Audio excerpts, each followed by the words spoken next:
మార్బీ అనే ఒక గుజరాత్లో ఒక ప్రాంతంలో ఒక పెద్ద బ్రిడ్జ్ కూలిపోయి 140 మంది చచ్చిపోయినా ఏ ఎన్డీఎస్ఏ బోదు, ఎవడు బోడు, ఏ ఏజెన్సీ బోదు, 140 మంది చావులకు ఫలానావాడు బాధ్యుడు అని ఒక బాధ్యతాయుతమైన ఏ ఏజెన్సీ మాట్లాడదు, కేంద్ర ప్రభుత్వం మాట్లాడదు, గుజరాత్ ప్రభుత్వం మాట్లాడదు.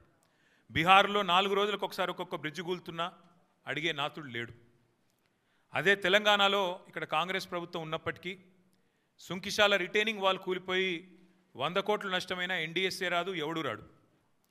అట్లాగే ఎస్ఎల్బీసీ టన్నల్ వీళ్ళ అవినీతి కమిషన్ల కక్కుర్తితో అది నిజంగా మళ్ళా తిరిగి రివైవ్ చేసే పరిస్థితి ఉందా లేదా అని కూడా సోయి లేకుండా, కనీసం ఆలోచన లేకుండా, ఇంగిత జ్ఞానం లేకుండా పూర్తి స్థాయిలో కుప్పగూలిపోయి 8 మంది చచ్చిపోయి దగ్గర 100 రోజులు దాటిపోయినా ఇప్పటి వరకు ఉత్తమ కుమార్ రెడ్డి మాట్లాడాడు, రేవంత్ రెడ్డి మాట్లాడాడు, కేంద్ర ప్రభుత్వంలో ఉన్న ఒక్క మంత్రి మాట్లాడాడు, ఎవరు బాధ్యత తీసుకున్న మనిషి లేడు.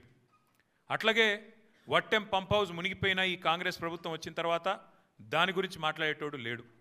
అట్లాగే పెద్దవాగు ఒకసారి కాదు 2 సార్లు కొట్టుకొని పోయిన ప్రాజెక్టు అడిగేవాడు లేదు. కానీ కాళేశ్వరం విషయంలో మాత్రం హరీష్ రావు గారు, కేసీఆర్ గారు 100 సార్లు చెప్పారు. కాళేశ్వరంలో 100 కంపోనెంట్లు ఉంటే ఒక్క కంపోనెంటు ఒక బ్యారేజ్, అందులో 3 బ్యారేజీలు, 19 రిజర్వాయర్లు, 21 పంప్ హౌజులు, 100 కిలోమీటర్ల సొరంగ మార్గాలు, 1000 కిలోమీటర్ల ప్రవాహ కాలువలు ఉన్నాయి, 100 కంపోనెంట్లు ఉన్నాయి. ఆ 100లో ఒకటి మేడిగడ్డ బ్యారేజు. అందులో మొత్తం 371 పిల్లర్లు ఉంటే 3 బ్యారేజీలు కలిపి 2 పిల్లర్లలో ఒక దగ్గర పగులు వచ్చింది.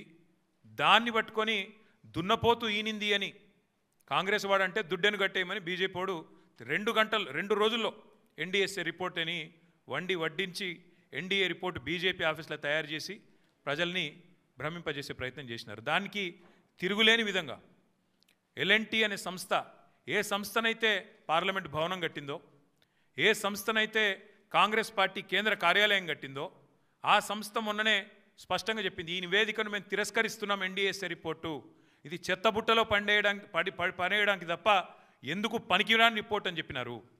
అట్లాగే ఆ సంస్థనే, ఏ సంస్థనైతే నేను అడుగుతున్నా రేవంత్ రెడ్డిని, ఏ సంస్థనైతే మేడిగడ్డ బ్యారేజ్ కట్టిందో ఆ సంస్థ నిజంగానే పనికిరాందైతే మరి కాంగ్రెస్ పార్టీ కార్యాలయం కూడా ఆ సంస్థతో ఎందుకు కట్టించినామని నేను అడుగుతా ఉన్నా.